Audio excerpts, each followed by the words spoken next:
नमस्ते मंडळी, जय शिवराय. कसे आहात तुम्ही? मजेत ना? आज होता माझा 106वा दिवस CCL पोस्टिंगचा.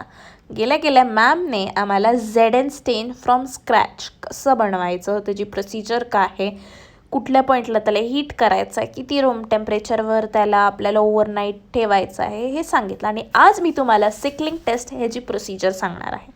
सिकलिंग टेस्टसाठी आपल्याला 2% ऑफ सोडियम मेटाबायसल्फेट सोल्युशन लागणार आहे, एक क्लीन ड्राय स्लाईड आणि EDTA सॅम्पल. आपल्याला क्लीन ड्राय स्लाईड घ्यायचे आहे, तरीही आपल्याला गॉस पीसनी पुढून मागून त्याला क्लीन करायचं आहे.